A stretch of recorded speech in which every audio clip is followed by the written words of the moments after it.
ಗದಗ ಜಿಲ್ಲಾಧಿಕಾರಿ ಕಚೇರಿ ಎದುರು ಬೇಡಿಕೆಗಳ ಈಡೇರಿಸುವಂತೆ ಅತಿಥಿ ಉಪನ್ಯಾಸಕರ ಅಹೋರಾತ್ರಿ ಧರಣಿ ನಡೆದಿದ್ದು, ಪ್ರತಿಭಟನೆಯಲ್ಲಿ ಉದ್ರಿಕ್ತ ಘಟನೆಗಳು ದಾಖಲಾಗಿವೆ.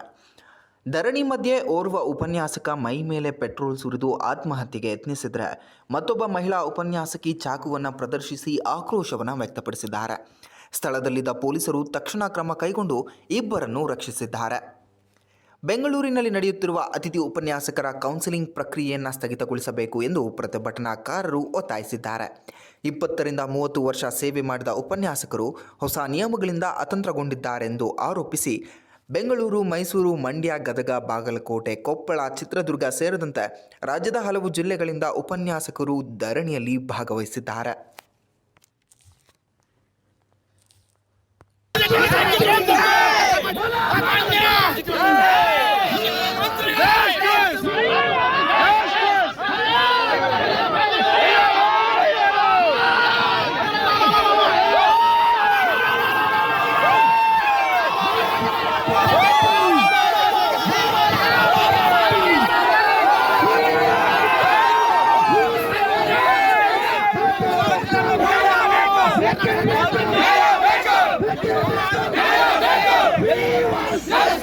We want justice!